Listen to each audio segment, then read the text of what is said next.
Hey everyone, Pastor Caleb here with the 9th and 10th Commandment. We're finishing up the 10 Commandments, our slow walk through these 10 Commandments. I encourage you to go back and watch all the Commandments because it's a huge piece of Christian doctrine and we really ought to have it on our minds regularly. In fact, Martin Luther was famous for saying that every day we should wake up and we should speak the 10 Commandments to ourselves, just as a reminder of these things that God has called us to, the way He has created the world, and we'll find out in this commandment particularly, the way that the world is broken, corrupted, and in such a way that we need a Savior from it.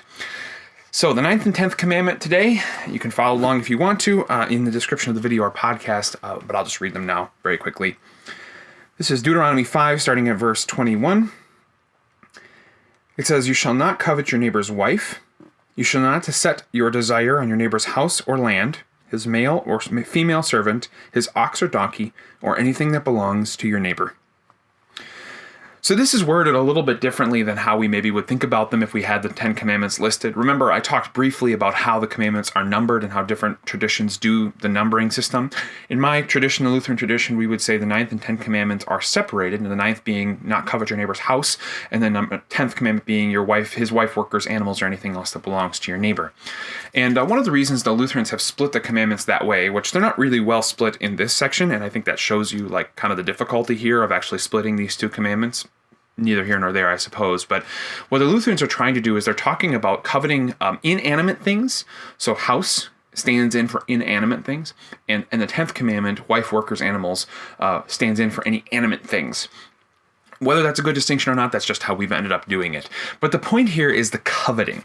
And I'll be honest with you, as I was growing up, the coveting commandments really puzzled me for a couple reasons. First of all, there was two of them, and I didn't understand why there was two of them.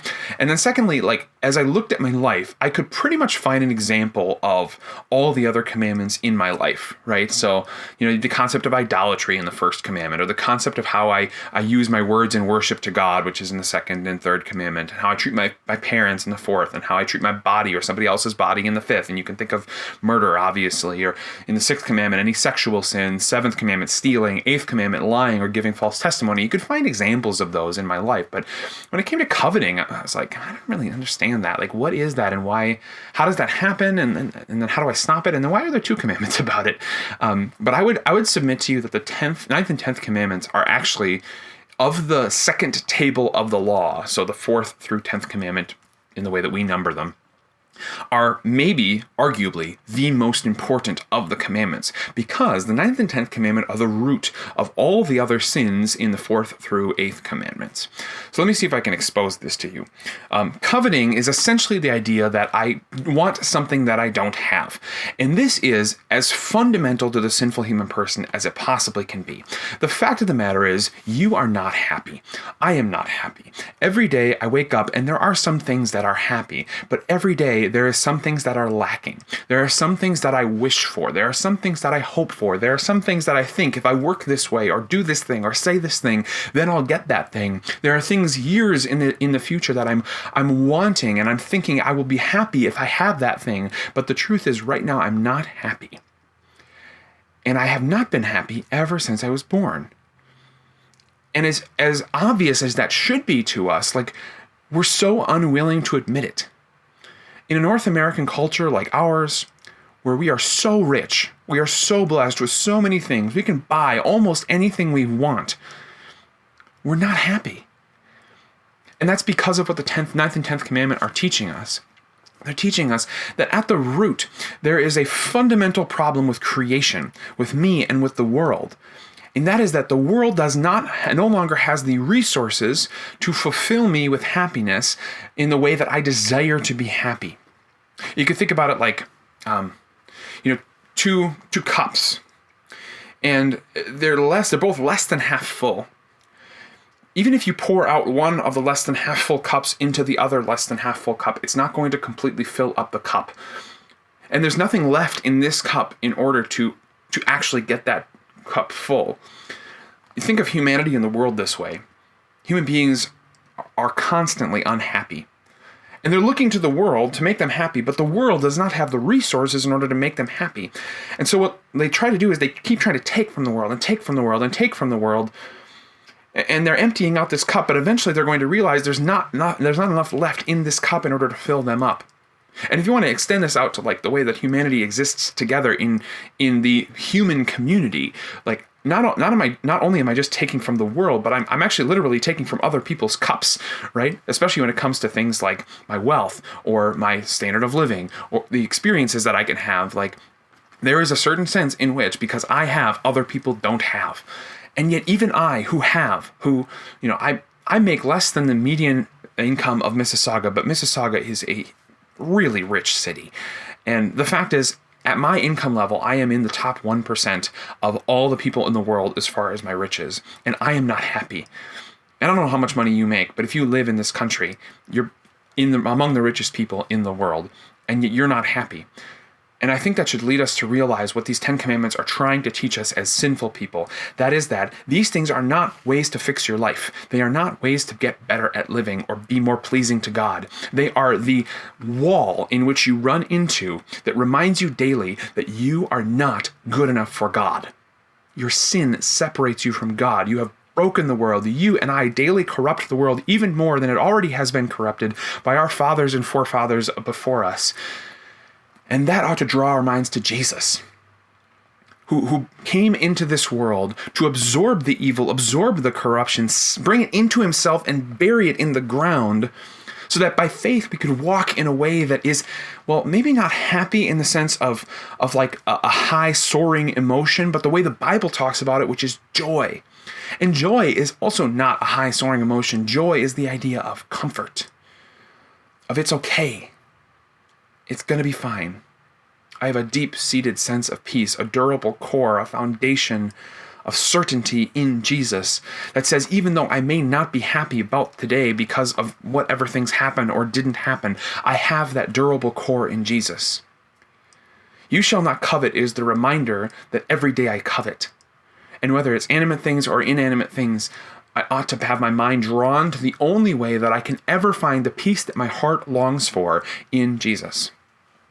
It's definitely an overused quote, but Augustine in his Confessions said that our hearts are restless until they rest in you, Lord. That's the way that every one of us operates every day. We are restless, running around, trying to get everything done, because if we do that, then maybe, just maybe we'll be happy for a little while. We get that little hit of dopamine, and that's supposed to make us happy. But think about how disappointing all of these things in the world are. We put on the TV at night because it's going to make us happy, but then it doesn't help us sleep because of the blue light. And whatever we watched probably made us sad, or at least convinced us that the world is a little bit worse than we thought it was before. We try to work out our bodies, but our bodies break down. We try to eat right, but eventually we die. We try to love people, but we are inconsistent in our love, and they are inconsistent in their love back to us, and our relationships are strained. We try to lose weight, but the food around us is so tempting. We want to be happy in those moments, and so we give up long-term happiness for the sake of short-term happiness, which is not even that happy, because we regret it the day after. Like, this is how life is, but Jesus calls us out of it by his death and resurrection for something better. So as you go through your day to day, notice when you covet. Notice that you're not happy. And then realize Christianity is the religion for the unhappy people. Unfortunately, in North America, because we're sold this bill of goods that essentially is, you can be happy if you work hard enough, if you get enough stuff. Christianity in North America has sort of adopted this as its framework, that like, we need to make church a happy place. We need to make Christianity a happy religion. And I'm all for being happy. And there are some really happy things about being Christians. The joy that God gives us leads to happiness. But if that is what we're chasing, then we are no better than any unbeliever. If we're just hoping that Sunday morning or my Christian life is going to be happy, forget it. You will covet because that is how life is. But what you have is a joy in Jesus that leads you to repentance for your coveting and a knowledge that someday you will actually be truly joyful and truly happy forever. You will not covet. You will not want. Like the Psalm says very clearly, you are led beside streams of water. Your cup overflows. You shall not be in want because the Lord is your shepherd. And as he shepherds us out of this world of lack, desire that is unfulfilled, we'll find that peace in him. I would also encourage you then to learn contentment. And think about what the Apostle Paul says. He says, I found the joy of being being content in all situations. What is it? He says, I can do all things. I can find contentment in every situation through Christ who strengthens me. It's Philippians chapter 4. That means find your joy, your peace, in the ultimate thing that gives joy and peace. That even though that girl may not notice you or that guy may not go out with you, even though you're not making the amount of money you thought you'd be making by this moment, even though you maybe haven't moved out of your house with your parents, even if your body is breaking down or your marriage is breaking down or your body is breaking down in such a way that allows you, maybe I just said that, your body's breaking down in such a way that you're realizing the reality of death in your life, that you have a joy that goes beyond that, a certainty that goes beyond that, a life that is coming because of Jesus. Thanks for studying the 10 Commandments with me. These are important things for us to know, important things for us to go back to. But let's never forget the big overarching theme of this, which is that God calls us out, just like he did to the Israelites, and then gives us the 10 Commandments. He calls us out, he saves us, he brings us into a new life, and then gives us these 10 Commandments. Yes, to show us how to live in thanks to him, but also to draw our minds back to the fact that he has saved us.